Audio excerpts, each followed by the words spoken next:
Hey there. Paul with the Garland County Library, and this is Judy Dare, who is the chairperson on the Know It to Grow It committee with the Garland County Master Gardeners. And this is another episode of the Know It to Grow It series. And tonight we have pruning ornamental shrubs and trees as our topic. And Judy, welcome. Thank you very much. Glad to be here. We're glad everybody joined us tonight. We've got a really good program. Yes. And a few opening remarks from me. This is one of many episodes we've had in the Note to Grow It series, like I said. So if you want to tune in and watch any of those previous broadcasts, just check those out on the library's Facebook or YouTube channel. In our video tab there, you can click and scroll back and find all the previous videos on a variety of topics. And if you're watching live, you can comment or leave a question. If you're logged in to Facebook, you'll be able to do that easily. And YouTube, as long as you are logged into Google or your Gmail account, that counts as having YouTube commenting access. Anything else I need to cover, Judy, before I turn it over? No, I'm really glad you took that over because I couldn't have explained that. Well, anytime. And look forward to a great program tonight, and see you on the other side. Yep, I've got some announcements, of course. So really, I thank you all so much for joining us tonight. We have a great program, and we were going to do ornamental trees and shrubs, but actually it's not time to prune the shrubs. So we're just sticking with trees tonight, but it's the perfect time to do those trees.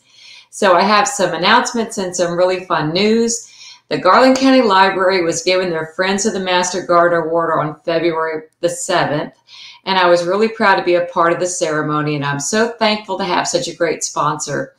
Look for an article coming up in the Ouachita Life magazine for more information on what earned them this award. And not only what's in the article, but our library does so much more for our community than to provide books. So next time you're there, thank a librarian. I also have a few more folks to thank. A huge thank you to Pam McCoy, who filmed the videos you will see tonight.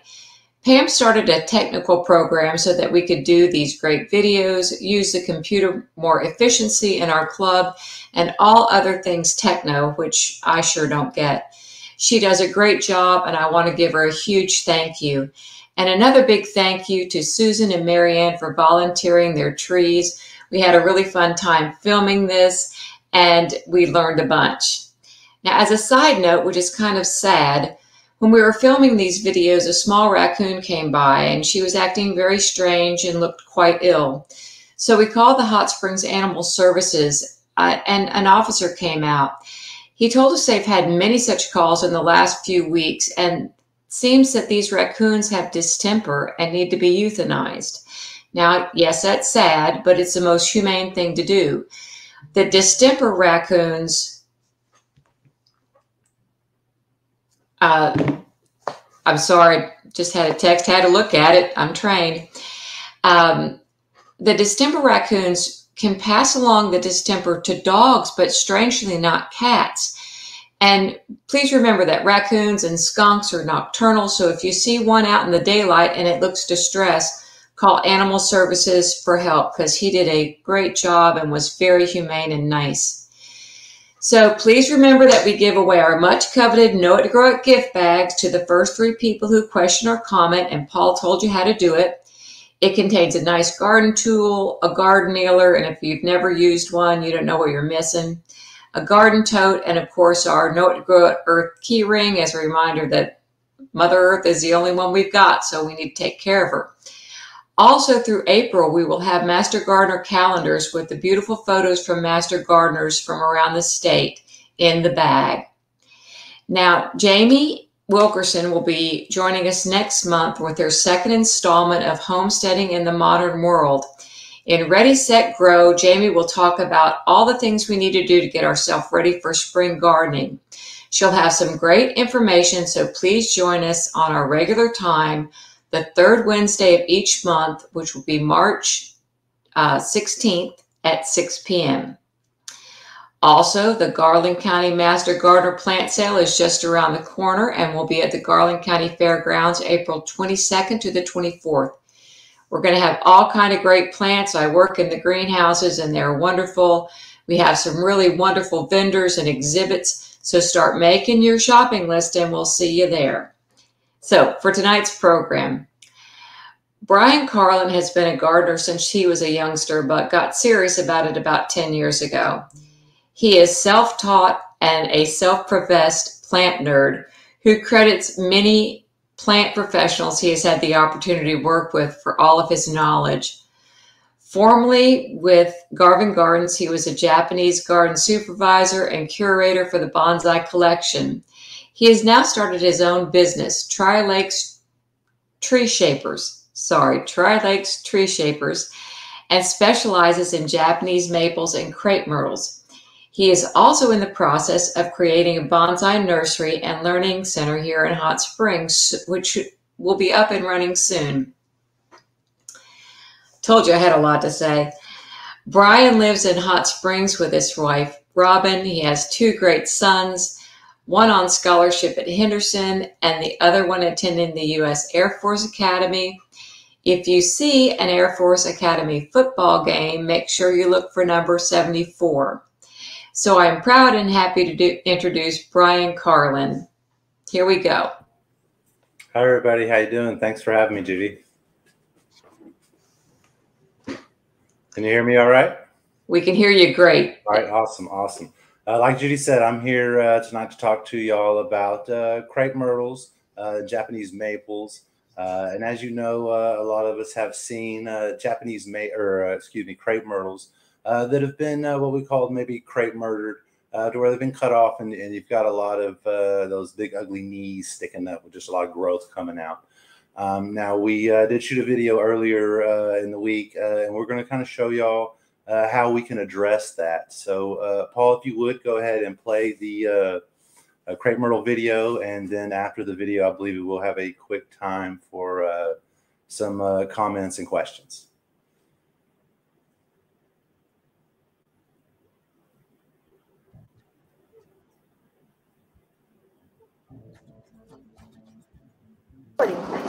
Hi, everybody. My name is Bryan Carlan. I'm here today.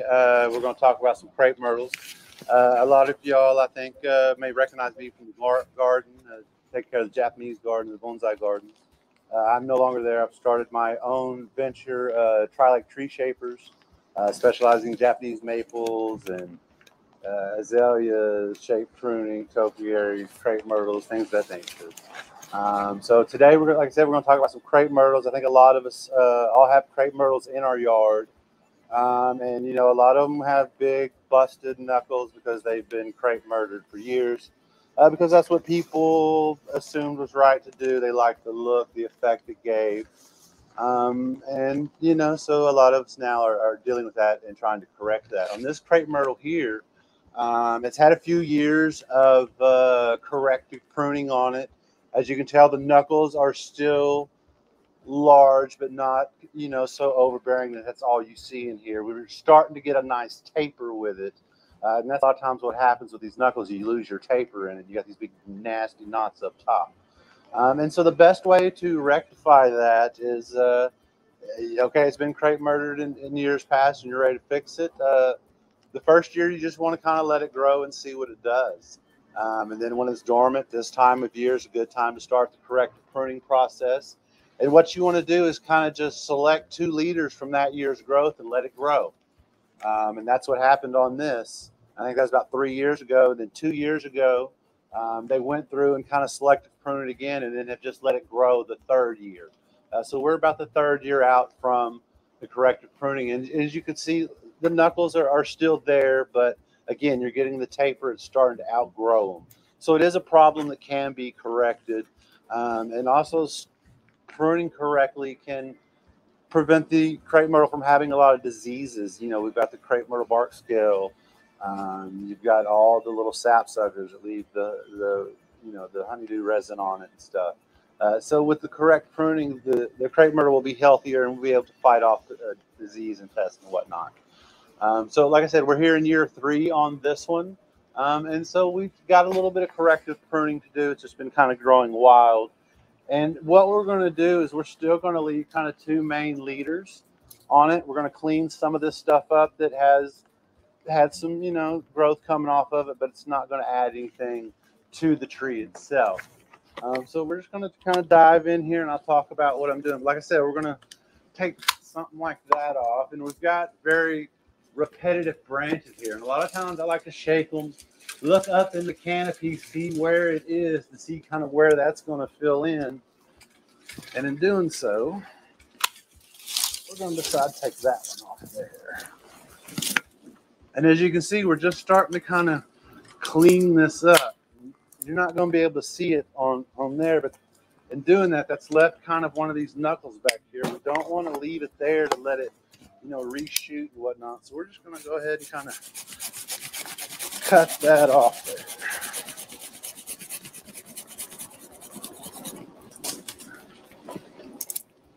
And then anytime you've got any dead like this, try to clean as much of that dead off, because that there is just an open door for pests, disease, and things like that to get in.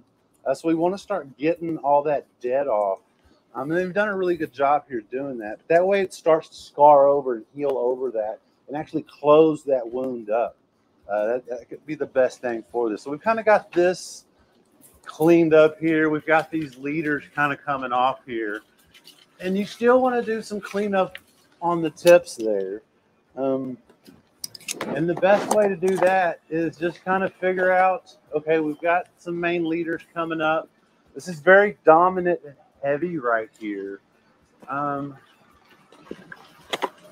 just going to take it out. So we've got the finer branching going up to get the ramification that we need. And then you just want to kind of go around and do that with each leader you have left up. You can kind of clean all that smaller stuff up if you like. And if it's gotten too tall for the scale of the garden, because a lot of times I think that's people's problem in the garden. They have all these beautiful plants here and this design and whatnot, but things get out of ginormous thing over here, overshading this. So sometimes we do have to bring the height down so that everything stays in scale, so the continuity of the garden stays there. So sometimes we'll bring some height down, and that's what we're going to kind of do on this, just kind of shorten it a little bit there. Here it is. Handy dandy long reach pruner. If you don't like getting on ladders, I suggest getting one of these here. But we just want to kind of follow it up. And all right, we've got a major fork right here, so leave you about 6 to 8 inches and cut it there. We'll just go ahead and shorten that one up there. And what you want to do now, as this grows, you're going to have some back button here, but most of your growth is going to take off from up top there. So again, we've gotten away from where it's been crepe myrtle for years, growing out this way. So it will continue to kind of, you know, grow into that knuckle. So you've got the good taper going up to the top. We'll just kind of keep working on that there. Again, I always like to take dominant stuff out of the top, leave the finer stuff. And right here we've got kind of 2 repetitive branches. Pick the one you want. We're going to go with the one on the outside. And let's shorten and reduce it. All right. And again, like it, you know, you can take this off. You can leave it. I like to take it off. It just gives it a better, cleaner look. It creates less of a mess later in the year as it grows and fills out. Again, this is something, you know, it may have had some growth on it. Didn't we? Don't want it there. Go ahead and cut that off. We've got coming up here, just kind of cleaning some of that stumps off there.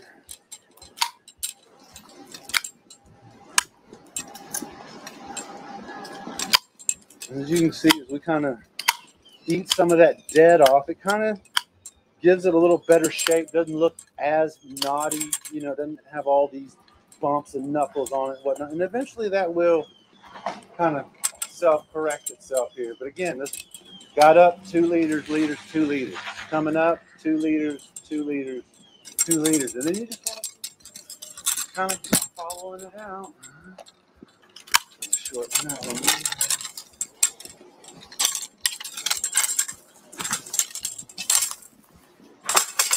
And again, so we've got coming out.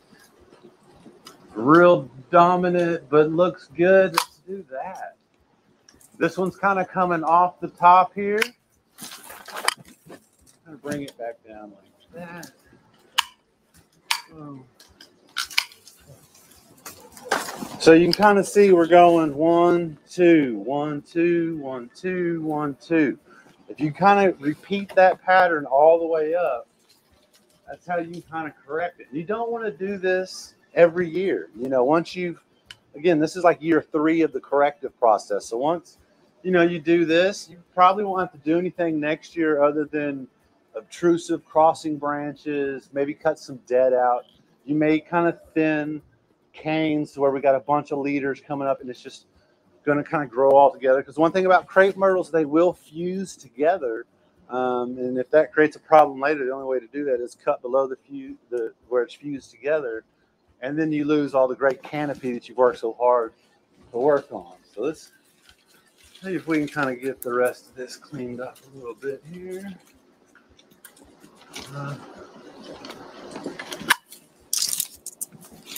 And sometimes, you know, Mother Nature throws a curveball at you. It'll grow a little different than you think it should. We'll shorten that. And then we'll just come down here. We've got... Always try to leave a tip going to the left or right, not up.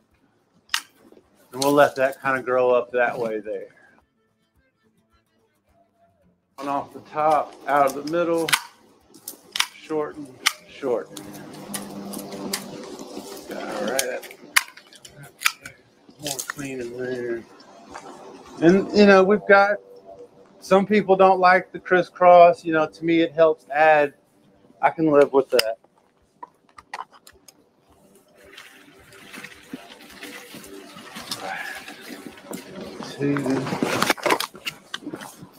Again, growing to the inside, it's very, you know, kind of weak growth. Take that off.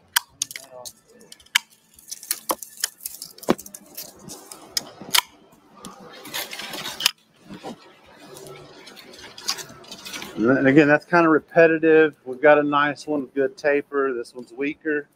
Go ahead and take it out. It's going to die.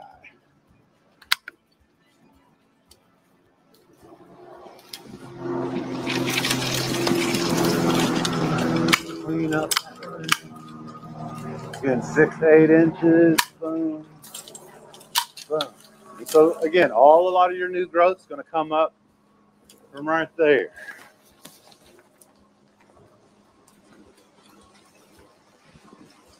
Center there. Let's.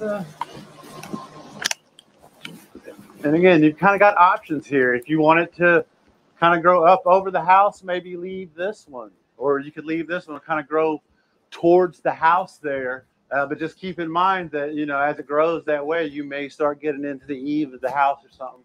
So just keep a mind on it, your eye on it. Take that one down.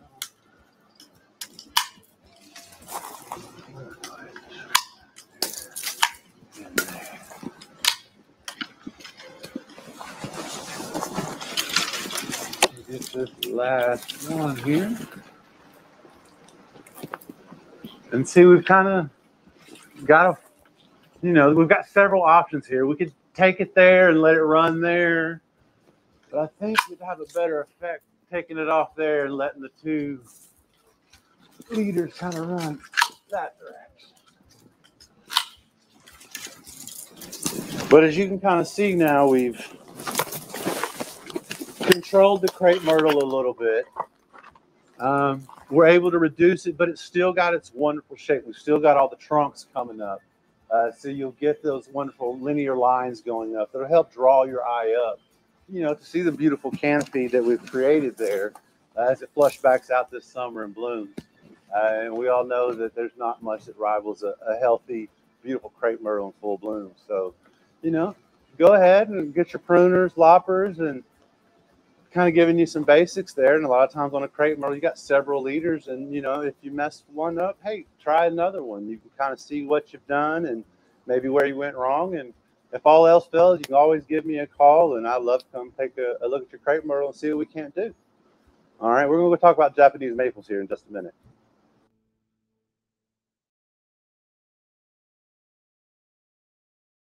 You can correct the crepe myrtle that is on the crepe myrtles, but it is a process to fix, and it does take you know, several years to do it.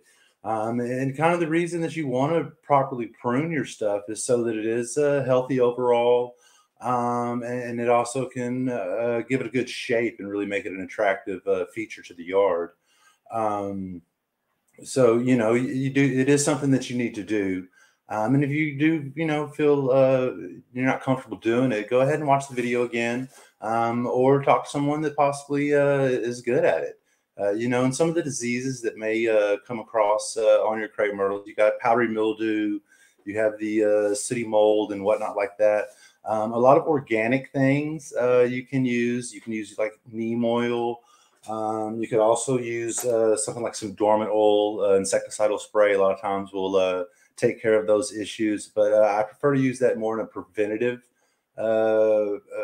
capacity as opposed to a reactive capacity, because if you're reacting to the infestation, it's probably gotten pretty bad.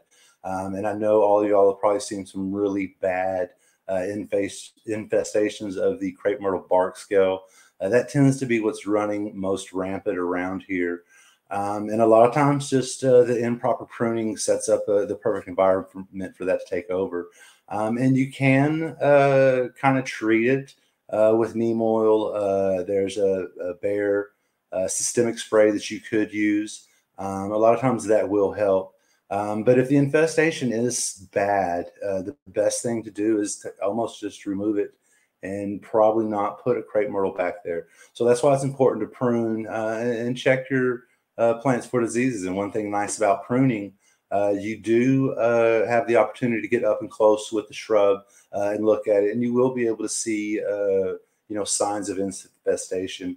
And if it is the Crepe Myrtle Bark Scale, you'll see, I mean, the trunk and everything is just black, black, black.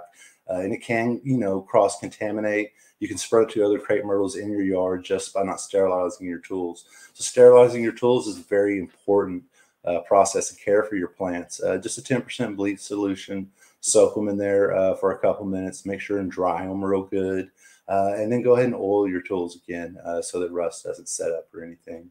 Paul, have we had any comments or questions? Hey, Brian, I had a few questions, but you answered them all. Okay. But I think that people don't understand when they're driving around town and they see a tree that just has a knot with some spikes sticking out of it and it's black. That is a crepe myrtle that has the bark scale. Right, right. And you do see that, especially a lot of the commercial places and whatnot in town, you know, the retail establishments and whatnot. A lot of times you will see that there. And just know, you know, that is sick, and it's best, you know, if it's really bad, just to go ahead and remove it. But, you know, it is something that is treatable. It is definitely preventable. And again, that's kind of what I preach, try to prevent it from happening. And that's why we need to, again, shape it and prune it and make it an attractive shrub we have in our yard there. Well, my crepe myrtle was a victim, as you know, to crepe murder. I didn't know I was doing it at the time. But what we wound up doing was actually washing it with Dawn and doing the systemic Bayer. And Brian trimmed my tree the other day, and it really looks good compared to what it looked like last summer. So when you see something black and sooty on your crepe myrtle, it's time to do something. Yeah, absolutely, absolutely. And it could be possibly, you know, there is the sooty mold, but a lot of times that is caused by a leaf sucker, a different insect, and that normally is on the leaves as opposed to the trunk. So if you see it running up and down the trunk, it more than likely is that Crepe Myrtle Bark Scale. It's called honeydew, but that's not a good name for it. It's nasty. Yeah, right. All right. If we don't have any questions or anything, I think you're muted, Paul. Thank you. We did have a question just come in from Tracy, who says, weather is supposed to get bad again next week. Should you wait till March, or will it hurt to trim now? No, I would go ahead and trim now while it's dormant. If you start waiting till March, you can actually do more harm than good, because it may go ahead and have it start growing. And if you prune while it's actually started growing, it's going to create more growth, which in turn later in the summer and next year will be a lot of problems. You have a lot of extra growth created from go ahead and pruning at the wrong time. So now, regardless of how the weather is supposed to get, the bad weather's behind us. So I'd say now is the best time to do it before spring gets here for sure. And I want to go ahead and give shout outs to Cindy, Michelle, and Joanne, who just left comments, said they're excited to watch, love this information. And I'll encourage you, all the other viewers, if you have any questions or just want to share your experiences with crepe myrtles and crepe murder, please do. And we'll show those after the next segment here.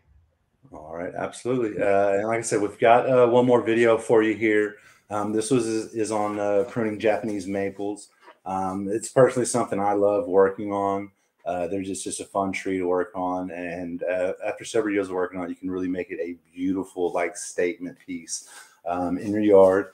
And people love them just because they're beautiful, and it can be an investment. And a lot of times when you have an investment like that, you don't know what to do with it. Sometimes it just goes crazy. Other times it gets other treatments for pruning. And I think the one in this video, you'll kind of be able to see that it had some care, but maybe not the best type of care. So Paul, if you want to go ahead and play that video, and then we'll talk about it when it's over.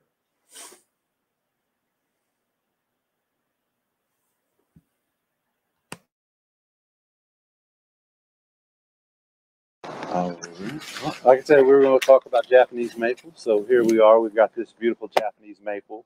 I'm sure a lot of y'all have weeping maples like this, lace leaf, weeping Japanese maple, or your standard cultivar or whatever. And a lot of people don't know what to do with it. They're scared, intimidated, or again don't know what to do. And they have to do something with it because they do get rather, a lot of times, wider than they do tall. And it looks like, I don't know if 100% for sure, but it looks like someone's gone through here with hedge trimmers and just shaped it like you would a boxwood or something of the nature, which I suppose works for the shape. But as you can see in here, there's a lot of dead. And it's because the canopy has just been allowed to overtake everything. And to me, part of the beauty of the Japanese maple is the structure of the tree itself, like its bones of the tree. And a lot of times when people have maples, even, your kind of standard Japanese maple, it's just so full of leaves, you can't really see the structure of the tree and allow it to really flex its horticulture beauty and be like, I'm the superstar, look at me. So we're going to see what we can do with this one right here. And the first thing that I always do whenever we're working on a Japanese maple of any sort, or really any shrub, tree, or anything, is get the dead off. And you can see this is real healthy. It's got a real good color to it. And then you have all this kind of gray brown stuff. That's all dead. Very much like the crepe myrtles, that is just a doorway open to disease and pests and whatnot. So we're going to start cleaning that off best we can. And if you're going to work on your trees, I just suggest get some sharp pruners. They don't necessarily have to be, super fancy, expensive, or anything like that. Just make sure they're sharp.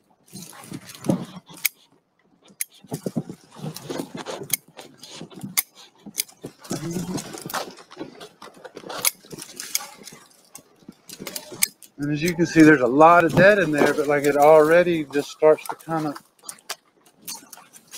open up.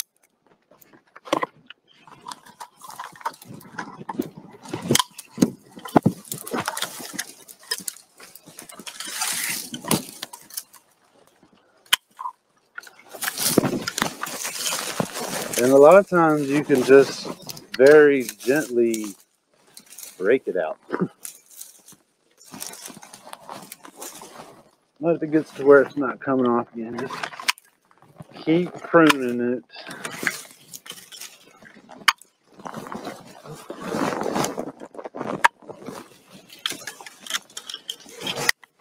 Alright, we're going to pretend for just a second, since I've got all the dead off right here. We're just going to pretend. I think we're all gardeners. We all have to use our imagination from time to time to think about how the yard's going to look or how this is going to look when it's blooming or whatnot. But crossing branches inside the tree, like here, there's a lot going on. We have all this canopy up here. Still some dead there. Like I said, we're pretending. I forgot. I can't. All right, there we go. So we've got this branch coming up, and really all this starts on the other side of the tree over here. In theory, in a perfect world, we would remove this years ago so that it was all going this way, but it's here now. It's part of the interest. We're going to leave it. But you have stuff that grows down like this. The branch is coming out and then down. Yes, we want some down growth, but this is real thick on the inside. It's going to get shaded. As you can see, there's not very many branches on it. Could be a couple things, but I think it's just because it's starting to get shaded out. So it's coming down, we'll take it off. And when you're pruning a weeping cultivar or anything, whether it's a Japanese maple or whatever it is you have that's weeping, it's real easy to do directional pruning on it. As you can see, it comes out and then down. You see, this one was coming down. If we wanted to grow down, we would have cut all this off. We want it to come out. I have other cuts I can show that and maybe explain it a little better.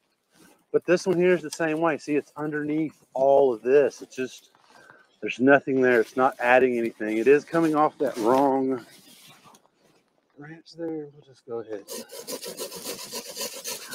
take it off.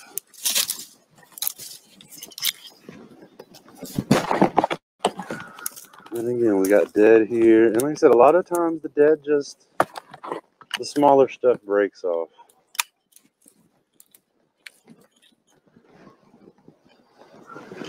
And then talk about ramification, which is fine, twigging out on the end.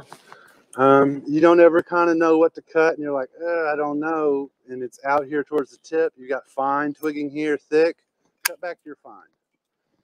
And this is kind of another example of it's coming out. We can decide whether we want this branch to continue coming out this way, or do you want it to start draping down towards the ground? See, it's coming here. So if we want it to keep going down towards the ground, this lower part of the branch here we'd leave so it continue to go this way. If we want it to come out, we could take it here and it would start coming out this way. I think we want to do it like that.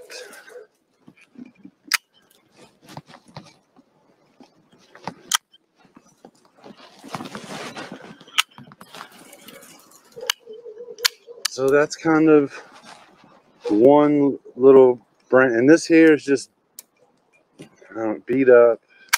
Just take it off. If it's not pretty and it's damaged, like the plant's going to waste energy trying to heal it, correct itself, go ahead and take it off. And then you just kind of, like we work that branch out. You see there's no dead on it hardly at all. And the nature of the beast with maples, Japanese maples, just any maple, is they have dieback in it. So sometimes when you are cutting stuff like here, and that's what makes me think this has been done with a hedge trimmer, because all the tips all have dieback to your next bud. So when you're cutting, it looks a little improper. Leave just a little bit there for the dieback, because if you do a flush cut like you would with normal trees, as it die back, it's going to die back into this bud, kill this branch. We're going to have to cut back to there anyway. So go ahead and leave a little room for dieback. If you've left too much, it's better to come back and clean that off after it dies than cutting too much, letting it die into the node that you wanted for your next branch. and then you got to cut back to the next one. So that is just the nature of the beast with maples. And again, you just want to keep looking at the branch and see how it falls. Again, we've got fine branching here. This one's a little more dominant. It's over the top. We kind of maybe want to start coming down there now. Go ahead and take that off. And this branch is coming out. This is competing from over here into this one. Ideally, we would have wanted that one to live. It did not. We've got this one growing over here. We'll come back to it. And that's the thing about it. When you're pruning, if you're not sure what to do about the branch, don't do anything. Move on. Go to the next one. Maybe after you fix some other stuff, you'll be like, "Hey, that really makes sense," or "Isn't that a sore thumb? Let's get rid of it." Repetitive crossing. Let's take that out, and then I can kind of live with that coming that way. And again, it's real fine, dainty here, thick, dominant growth here. This thick, dominant growth, if it was more towards the crown of the canopy, would be okay. I don't think we want that there. So I think I know where I want to cut, but for the sake of like, let's figure this out. No, this one's kind of, let's take that out. Yeah, it's still pretty dominant. Let's take that out. And see, we've really kind of, you know, it's going from thicker out to your fine twigging. And that's really what adds to me the delicacy of the Japanese maple, is allowing this fine branching out here at the end. And again, it's a tedious chore because you do have to tend almost every branch, but it's worth it. And again, we're coming down here. We just want to shorten it up a little bit. Cut it to your next one, next cascading branch. All right, we got some little weak stuff in here. It's not going to add anything. It's going to hide stuff. It's probably going to die. So I take that off. And then you come across that and you just kind of keep cleaning like that. So there we've got, oh, and then it's going up this way. We can take that off to where it's not growing up that way. It's kind of growing out. Like, kind of have fun with it. Try it. Again, it's coming out thick. You know, it's thicker here. Let's go ahead and cut back to a little daintier bud. This one is anything growing on the underneath side or even back in towards the middle, remove it. It's not going to add anything. All right, and if you've got, you see on a maple, a lot of times you do get this opposite branching like this. This is kind of a major union in the branch there. You typically don't want to do a header cut like that, but sometimes you just need it to shape the tree. But try not to make a header cut because when you do, a lot of times it'll shoot a lot of crazy growth and kind of give you something else to deal with later. But that's part of the fun of gardening, is our job is never done.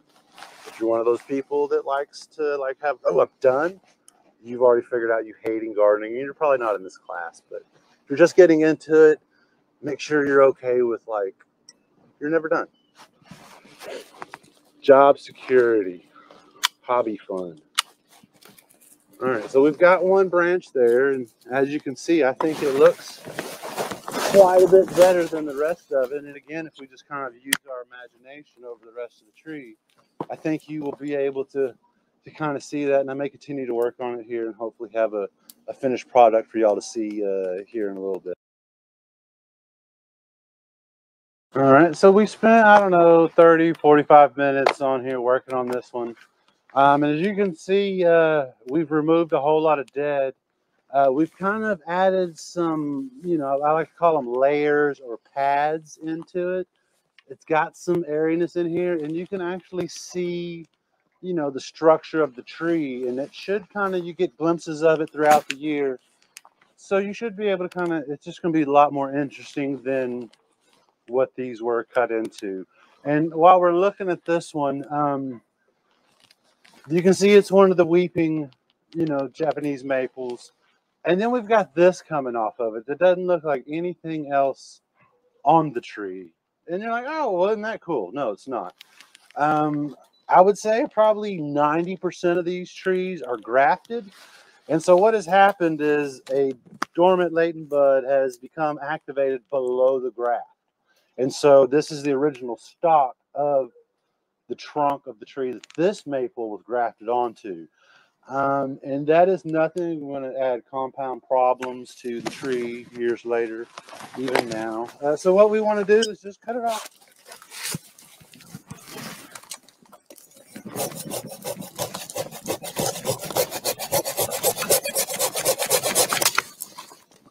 But as you can see, like that looks kind of like your standard Japanese maple. So if you got something coming below the graft and looking at it over here, it looks like the graft is right about here, because you can see we kind of got a reverse taper there. So I bet that's where the graft was. So anything that sprouts below that is going to be from the original stock, and will not be the weeping maple. So if you see something like that, take it off. No harm, no foul.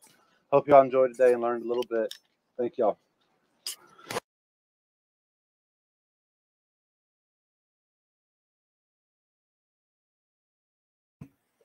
All right, as you can see, there's, you know, you spend a little bit of time on your maples, take care of them, and you can really transform it into, you know, a true superstar in your yard.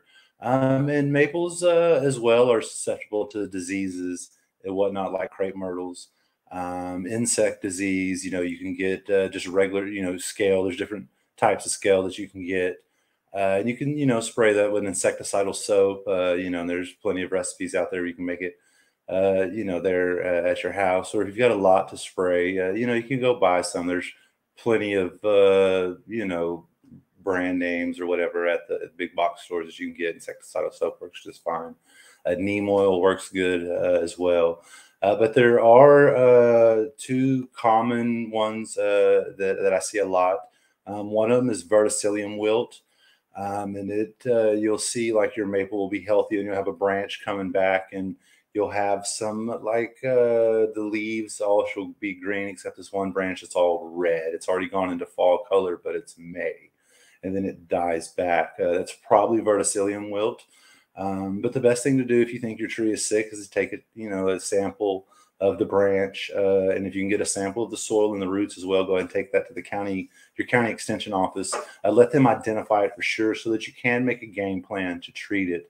But for the verticillium wilt, there's really not a whole lot that they have found yet that will fix that. The best thing to do is the part that's died back, cut back past that to healthy tree, and of course sterilize your tools, because again you can spread that as well. Anthracnose is something else that they're getting. I haven't seen a lot of that here, but you know, a lot of the dogwoods and whatnot are susceptible to anthracnose.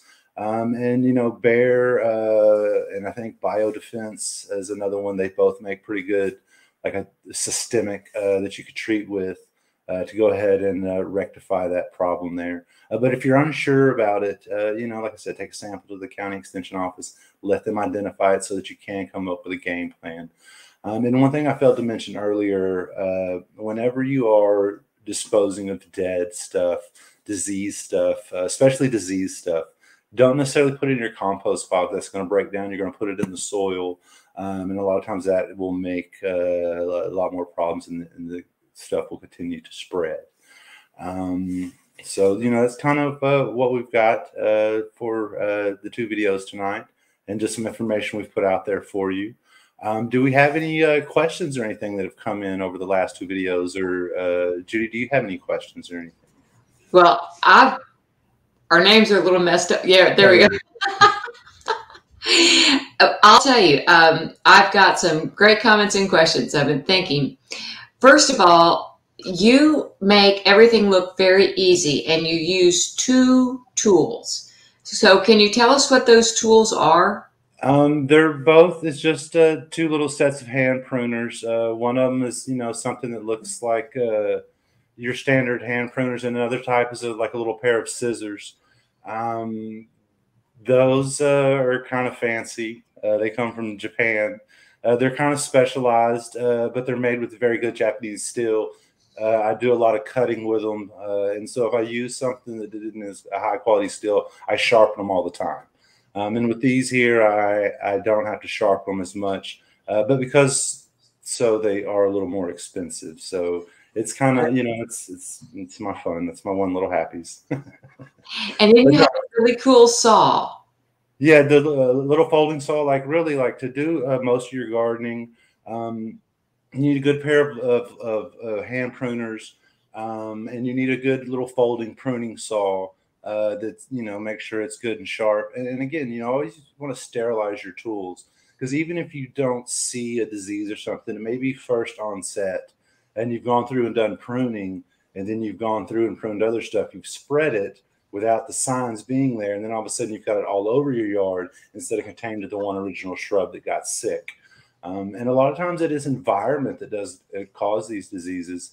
You don't have good airflow, or it's just too wet. Those are the two main reasons that we do get these pests and disease in our garden. Now, how do you sterilize your tools? I use a 10% bleach solution. And I set my tools in it. It's 10% bleach. So, 1 part bleach, 10 parts water. And I actually just set my tools in it, leave it in there for a couple minutes. And then I take it out and I dry it real good. And whenever I do that, I'll always, kind of sharpen it up a little bit. And then you want to use some oil to go ahead and, lubricate your tools and go and protect them so that they don't get rusted and whatnot. And they'll just perform a lot better for you. Now, is that like a WD-40 that you just spray it with, or? You can use WD-40. What I have found, there's something in the WD-40 that with the chlorophyll and the plants and whatnot, it starts to gum up and they actually get hard to use. So I use camellia oil or some sort of citrus oil for it. And just a natural oil like that tends to be a little bit better to use. But the WD-40, I mean, it can work. You'll have to clean your tools more. Stuff will stick to your tools more with the WD-40. Okay. I love the "you're never finished gardening" statement, because that's true. It really is. And you get it and go, oh, it looks so great. And then you go back out there a month later and you're like, well, what happened? It's growing. Yeah. Yep. And another thing that you said that is really key is to take any of your diseased either leaves or dirt or both to the extension agency, and that's at 236 Woodbine Avenue, and they send it to the state, and you'll get back a really comprehensive report about what is wrong with either your soil or your plant. Absolutely. No, that is a great resource that I think most counties have to really identify what's going on in your yard, because if you don't know what you're treating and you're just, throwing whatever on it, you could be doing more harm than good, really. So, let's know what we're treating. And then that way we're not putting unnecessary chemicals and whatnot into the environment. And, sometimes I always try to use organic when I can. But sometimes if the infestation or whatnot is to a level to where the organics won't work, you will have to use, something with a little more kick to it. But one thing about organics that I do like about them, you can use them as a preventative measure. And then that way you might not have these problems, even though you don't see, disease or anything like that. Dormant oil and neem oil are great to spray with fall, winter, and spring. You got to be careful with it in the summertime because it is an oil, and it will, actually scorch your leaves and burn them.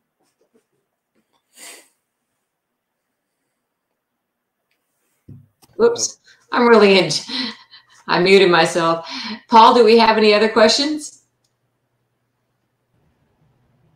Let's see here. Yes, we had a question from Jamie. Can I trim Indian hawthorns right now? That is something that you can go ahead and prune right now. And a lot of people, we had that real bad snowstorm last year. And, there were kind of two thoughts about it. Let's leave it, let it grow. We'll deal with it next year. Some people went ahead and cut it back and just let it kind of self-correct. So if you still have some of that dead from the real bad snowstorm last February, about a year ago, go ahead and cut that back. And then, just, prune it to shape. And, very much with like the Japanese maple and the crepe myrtles, kind of take some heavy dominant stuff out of the top. And you should be pleased with what you come out with. And we're going to put up some, Bryan's contact info here soon, but I do want to give one last call for any live questions that you might have from the audience. And we had a great comment from Summer who says, "Thank you, Bryan. You are the tree whisperer." Yes, I like that. I like that. Thank you. Thank you. Wonderful information. Very helpful, says Summer. I agree. Any other questions from you, Judy? No, I think it's been great. I was there at both of the crepe myrtle and maple trimming, and then I had my crepe myrtle and maple trimmed, and a world of difference in the trees. And I'm really looking forward to see what they're gonna do this summer. And I don't know. I think it's great. Now, the shrub part of it was camellias and azaleas, and it's just not time to do that this year. We didn't want to confuse everybody. So we're going to try to get Bryan back and talk about azaleas and camellias later on in the series. And but we'll get back with you on that. Please join us for next month, Jamie Wilkerson, segment number 2 in homesteading in a modern world. I think it's going to be great. And we all are so excited about getting our gardens in and all that. And I'm not going to do what I did last year, which was start all my seeds early. So my tomato plants were about 3 feet tall when we planted them. But anyway, I think she's going to have a great show, and I think that'll be a fun segment to watch. And all I've got to say is thank you for joining us. Thank you, Bryan. It was great. Thank you for all our Know It to Grow It fans, and thank you, Paul, in the library. Of course. And the Know It to Grow It series, that's every third Wednesday of every month. So that means the next episode is Wednesday, March 16th, same time at 6 p.m. And I'm going to pull up Bryan's contact info here and leave it on the screen for just a moment. And we need our winners for tonight. That's right. Let me see. Our first Thank three. you, Susan. Our first 3 comments here. Cindy, Michelle, and Joanne all left comments early on, so you 3 get gift bags. And while I'm putting this up, Bryan, can you think of any final remarks you would like to make, or any frequently asked questions you may not have covered yet? No, I just really want to thank Paul and Judy. I want to thank both of y'all for giving me the opportunity to get this information out there and go ahead and share this knowledge with everyone. As you see there, my information, I think, is on the screen. So feel free to contact me if you have any questions or like me to come out and take a look at your stuff. I'd be more than happy to do that. And again, just thank both of y'all for having me tonight, and thanks everybody for watching. Absolutely. And if you enjoyed this video, or you tuned in late, or would like to share it with anyone, this was recorded, so it should be available immediately on the library's Facebook page and YouTube. There is a slight delay on the recording, but that should be available by the end of the night on YouTube. So whichever way you prefer to watch or share, please do so, and support the Master. All right, well, until next time, everyone take care. Thank you for watching. Thank both of you for a great program here. There was a lot of effort put into it. Who did you say recorded those video segments? Pam McCoy. And I think she just did a great job. And Bryan, kudos to him, because we were having the raccoon incident during the crepe myrtle pruning. It was Grand Central Station. So anyway, thanks for being so cool about it, Bryan, and continuing on. Absolutely. Thank you. Sounds like there's probably a blooper reel out there somewhere with No, that was straight video. She didn't cut anything. So just a great job, and I'm really glad to have her as part of our technical team. It's new. It's a new program to the Master Gardener, and she's really kind of stepped us up a level in just computer knowledge and all of our videos. So kudos to Pam. Thank you very much. And good night, everybody. Good night. See you next month. Bye-bye.